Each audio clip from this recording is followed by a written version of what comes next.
Bonjour, aujourd'hui je reçois Sophie Kuhn. On va parler des signes de la ménopause. Donc on va vraiment parler de tout ce qui est autour des symptômes visibles, invisibles, les bouffées de chaleur, les insomnies, l'anxiété. On va tout faire. Grâce à Sophie Kuhn qui va aussi nous partager du coup son expérience, son vécu et surtout toutes les recherches qu'elle a fait pour écrire son livre Ménopausée et libre. Bonjour Sophie Kuhn. Bonjour Léa. Je suis ravie de vous avoir avec nous. Je suis ravie d'être ici avec vous.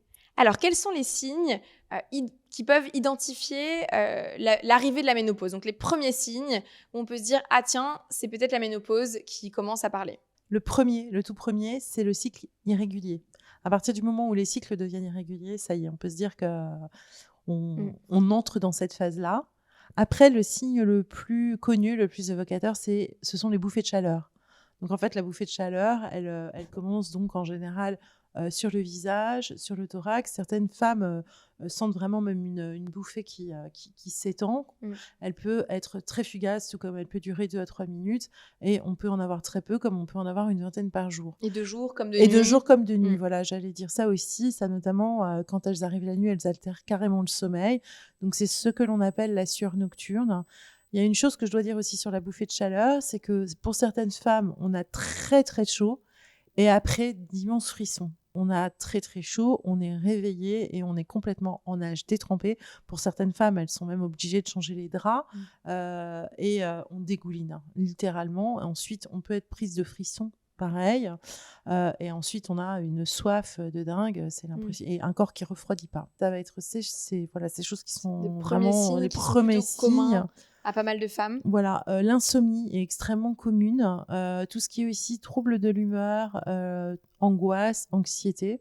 Ça, ce sont des signes très importants.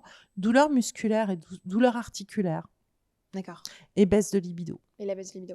Et ces signes-là, les premiers peuvent arriver autour de quel âge? Ça commence à partir de quel âge? Avec libido, j'ajouterais évidemment la sécheresse vaginale qui va avec, l'atrophie, la sécheresse, puis l'atrophie. Et on peut avoir aussi, ça arrive un peu plus tardivement, puisque là, je suis vraiment sur la partie gynéto-urinaire.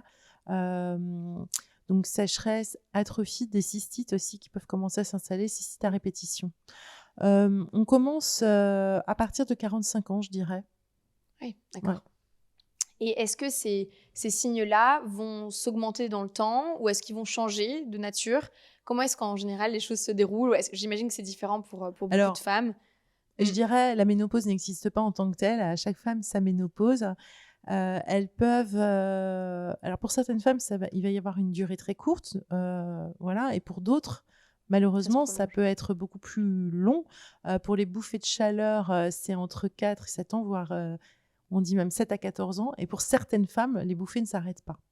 Oui, c'est ça. C'est ce que j'ai lu dans le livre. C'est qu'en fait, on peut les avoir pendant des décennies. Des décennies. Tout ce qui est problème d'insomnie, ça c'est pareil. Ça peut être tout à fait amplifié. Et puis, à un moment donné, si on prend une bonne hygiène de vie autour de ce symptôme en particulier, ça peut s'atténuer. Après, il y a aussi des traitements qui aident, et puis tout un tas de choses qui peuvent nous permettre justement d'atténuer, de temporiser les signes et de bien vivre avec. Parce qu'en fait, on n'est pas obligé d'avoir les signes toute la vie, bien entendu. Mais ce que je veux dire, c'est qu'il faut se réjouir d'avoir des choses à disposition pour pouvoir bien vivre avec les signes. En revanche, j'insiste sur une chose, c'est qu'on a tendance à dire, et en effet, la ménopause n'est pas une maladie, la ménopause est physiologique. C'est un état naturel, un phénomène naturel qui arrive dans la vie de la femme. Donc, c'est pas anormal. Une maladie va être anormale. C'est pas anormal. C'est anormal si c'est une insuffisance ovarienne prématurée. Sinon, c'est une ménopause précoce qui intervient avant 40 ans. D'accord. Dans ces cas-là, et vraiment, il faut consulter impérativement parce que là, c'est une pathologie, c'est une maladie. Là, il faut la retarder, du coup. Alors, il faut en tout cas donner un traitement hormonal substitutif de manière à protéger la femme au niveau osseux, cognitif et cardiovasculaire. Ça, mais impératif. Il n'y a pas de question à se poser, il faut tout de suite aller consulter. Dans le cadre d'une ménopause naturelle, donc d'une ménopause physiologique, et l'âge médian, c'est autour de 51 ans, dans ce cas-là, il y a différentes sortes de traitements.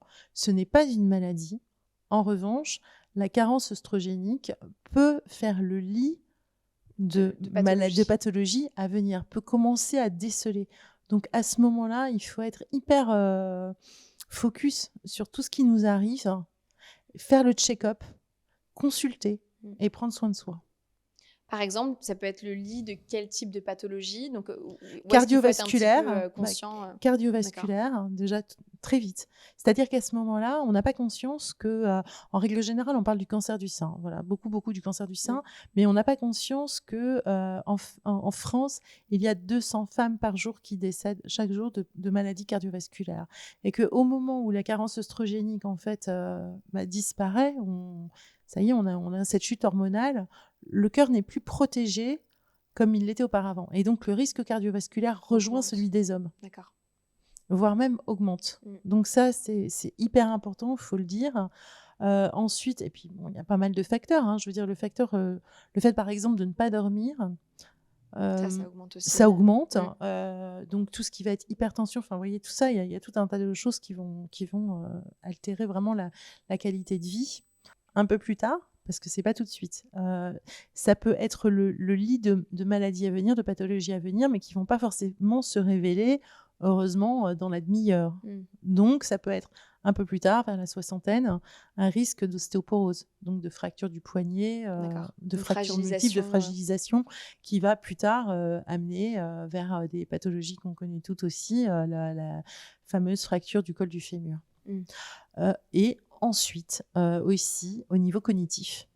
Ça, c'est hyper important. Là, c'est moins visible. Mais... ça, c'est pas visible du tout, mais n'empêche que la carence œstrogénique entraîne. Là, on commence à en savoir beaucoup plus. Et puis les troubles du sommeil aussi. Et les ça a un troubles impact sur la santé mentale. Donc, en fait, en gros, ce moment de la ménopause, qui en général est toujours vécu de manière toujours tragique, comme un impensé, comme quelque chose dont on ne veut pas parler, moi, je l'ai vécu comme le meilleur rendez-vous de ma vie. Vraiment. C'est la première fois que je me suis dit, ouais, là, il faut vraiment que je prenne conscience de qu'est-ce que ma santé à ce moment-là, qu'est-ce que cela peut entraîner pour plus tard, qu'est-ce que ma façon de vivre peut avoir pour conséquence pour plus tard, et qu'est-ce que je dois mettre en place maintenant pour être bien.